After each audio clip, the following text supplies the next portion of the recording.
We're asking you about unintended pregnancies. What are your thoughts about it? Do you think they're increasing or decreasing? We read a couple of your feedback right before the break, and we have our guest here, Mungai Kiroga, internal producer at DocuBox, of course, telling us the creative process that it got to get these projects, that is the Get Real Project films out, and of course to bring awareness and sensitization to communities. They've been working with filmmakers from around East Africa who've been able to give this, of course, stories a perspective, and from a cultural, religious background, basically in a creative way that the audience can be able to grasp and appreciate, and like you said, not making it too religious for that matter. They just wanted it to be real and flow. Right, so before at the break, we were speaking about the mental aspect of even having creatives, the people who you're working with, shoot these films, and they themselves have gone through aspects of, the traumas of unintended pregnancies, or for that matter, rape, or whatever comes with it, right? So how was this session, of course, working with them and setting them at ease, and having counselors also on location to make sure that everyone is okay? So again, during the initial workshop, we had counselors on board, on standby, ready to assist, whether it was the contributors, the story contributors, the filmmakers, or even the team at DocuBox. But then throughout the process, all of the filmmakers and everybody involved in the project had access to any help that they needed. We felt like that was something that was very important. Something that we take very seriously at DocuBox is the element of safeguarding, not just physical safeguarding, but also mental safeguarding. Because even outside of this project, as we were saying earlier, filmmakers work on all sorts of topics, including, I don't know, war or whatever. So it's important to always be cognizant and make sure that you have the correct safeguards for the individuals that you're working with, and even for yourself as a filmmaker. I see. Now, when it comes to the mental health, you had mentioned that even during the day of the screening, which is this Sunday, we'll have counselors, organizations that, you work with. They'll be there on location to offer counseling for any of, the public who've come and, they watch it and they say, you know what, finally, I've gotten a way through. So just give us that perspective and how, they can feel free to actually get the assistance, that they need come Sunday. Right. I mean, again, once people see the films, there will be conversations going on, right? People will be sharing their honest opinions, their reactions to the films, their opinions on all sorts of things, right? With regards to sexual and reproductive health rights and justice. And you just never know what someone might say. It could trigger a certain individual. It might cause someone to feel a certain way about something that either has happened to them or something that they think about deeply. So for us, it's important to make sure that, people are able to access that help should they need it. Right. Now, like I mentioned earlier, we do have with us Kelvin Kagambo. He's the director, rather, of Unasemaje film. He's joining us via Zoom. Now, Kelvin, unanisikia? Unanipata vizuri? Yeah, I can hear you visually, yes. Kelvin, now, you had mentioned of the creative bit and working with, people in the society, in the community, rather, to just make sure that this project comes alive, rather the film. So what are the challenges that you also, went through in terms of shooting and directing this film? So I think one of the challenge we faced, it was more on the way we wanted to tell the story creatively. Somehow it had some emotion, especially because you see the way people looking at the story, they find some resemblance to classic story of Mary, Mother of Jesus. So even when we take the script to our film board here, they had those questions. So I feel like that was the biggest challenge that we faced, and then we had to explain to them that this is completely different story. This is not that story that you know. This is story about Mamu and Yusufu, and it's story that reflects Tanzanian youth. So I feel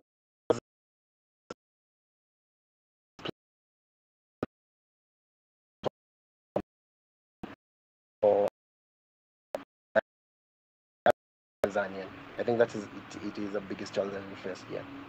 Now, in the community there, religion is a big thing, culture is a big thing. How did the society take, of course, those two very important aspects being integrated? Like you said rightfully, mtu akiona umeka hapo, the story of, Yusufu na Maria, they are very, like they're very touched, like mbona mna haribu, religion. So tell us more about that.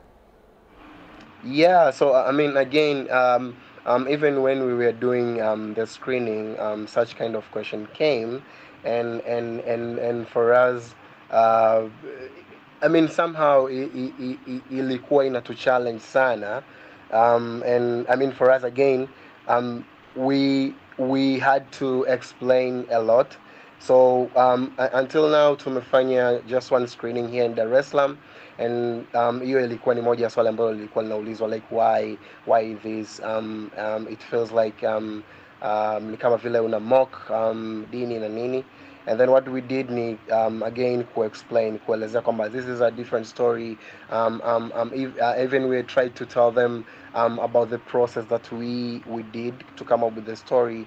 And I think at the end, for the screening that we did here in Dar es Salaam, at the end people understood, and I feel like most people, they were really touched with the film. Yeah. Okay, and what do the young people think about the aspect of religion? I mean, someone would assume maybe it's the older population that would be like, mbona mnacheza na, religion hapa, but we also have the young people. Did they appreciate the creative part of it, and did they quickly, let me say, understand, the creativity that went into making the film?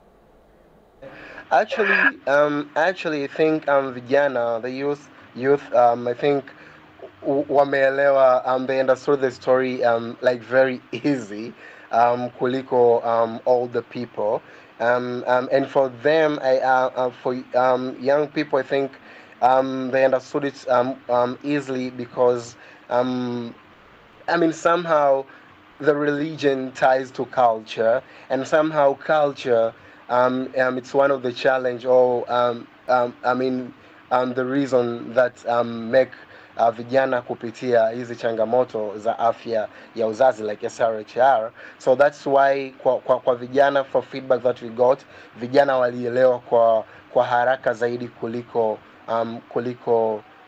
older people. And even this question that I'm talking about, kuhusu, it feels like you're mocking the religion or something, most of them came from older people.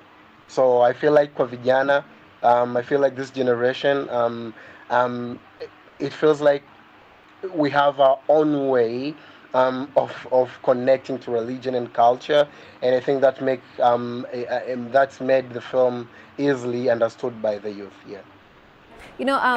I asked Kelvin, I asked Mungai this question, that in society, even here in Kenya, you find that aspects or issues like this are very obviously known, very open, but at the same time, they're almost secretive. They're a contradiction of what they should be and look like. So you find people complaining about immorality, the surge of unintended pregnancies or STIs and STDs and the like. But kuongea kuhusu hizo maneno ni shida, lakini watu pia wanataka ziishe.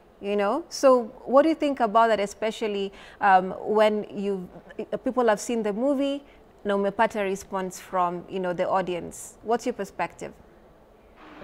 Yeah, so I think outside the film, nimewahi kuwa kwenye conversation kuhusu morality and immorality, and at least here, vijana from Tanzania, they feel like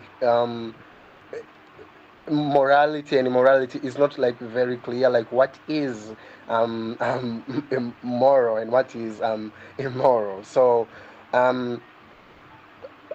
I think hata hapa wakati tunazungumza, you were reading some comments, and then watu wengine walikuwa wanasema mimba ni intended, mimba haiwezi kuwa intended, lakini wakati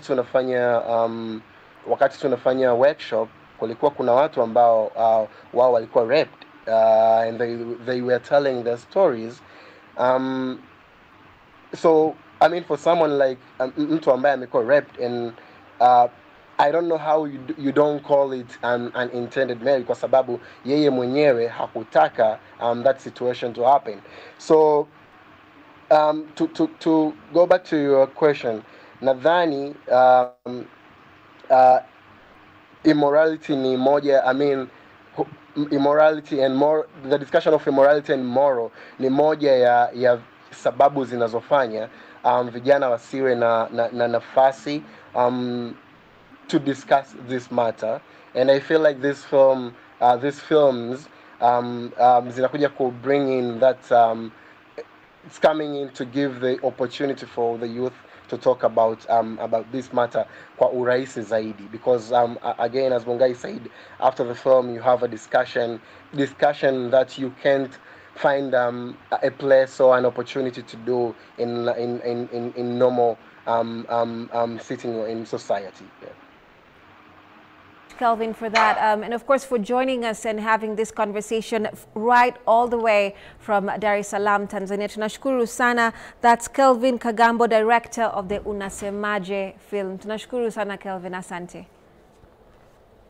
All right, now you know, it's such a contradiction, but I love that he's given the perspective of, you know, how it is being received and how society now sees it, right?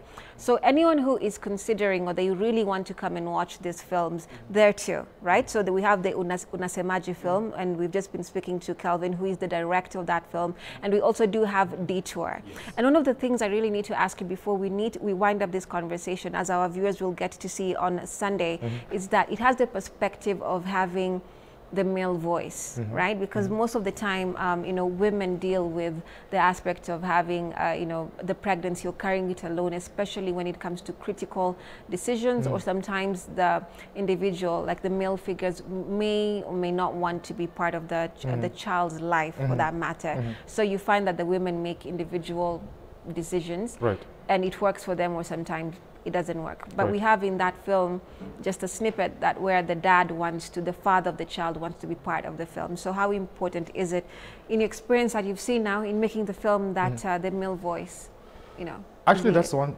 Unfortunately, first of all, Wajiro Cairo couldn't make it here this evening. She wanted to come, but she couldn't make it. But then that's one thing that she really wanted to question, the male perspective when it comes to such tough decisions. What is their place? Do they have a place? And yeah, that's kind of like the question that she wanted to ask. I don't want to give a personal opinion again, because that's not what we as an organization are here to do. But you've touched on something that's very, very important. When it comes to conversations about unintended pregnancies and what to do next, right? What is the role of the male? All right. Okay, then, so we'll get more from that day, and then we'll have also experts to give our audience more perspective on that. Correct. Okay, so again, like I asked you, what should our viewers expect come Sunday from the two films, you know, from the counselors that are there, the ambience, all those things? Come Sunday, first of all, whether you'll be there with us physically or watching from home, expect to watch two very beautifully and very well directed films, Detour by Wajiro Cairo and Unasemaje by Kelvin Kagambo. After that, expect to have a very engaging conversation with experts on the subject matter. And this is just one of 4 screenings that we intend to have. The next one will be in Nyeri on the 13th of October. So yeah, just come with an open mind, come ready to have conversations. And yeah, let's just keep pushing the SRHRJ agenda forward. That's what they can expect. Okay, thank you so much. We appreciate you coming in, Mungai, and giving us a perspective of the creation of the film, what it took to make it. And like you said, there are a couple, you know, and it's not ending on Sunday. No. We still have a couple of, you know, films highlighting this very important aspect being shown, and they're all different themes. Like you said, it's the sexual health, reproductive, sexual and reproductive health, rights and justice. Yes, there you go. So it's quite detailed, and every film in this particular docket highlights a very important issue or aspect in society. So it's like I said, it's ripping off that band-aid and telling people, come, you know, watch this. This is what is happening in society, and you can be part of the conversation and their solutions to this, whichever side of the spectrum you're on. So thank you so much for watching this particular interview. And now, of course, we're getting into sports news. Thank you so much for coming in, Mungai. Thank you. Let's take a look at the sports news. K24 Sports News, powered by Mozart Bet.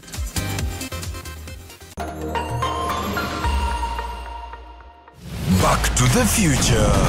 The future is simulate. Bet smarter. Win faster now. Be a winner. Well, it's time.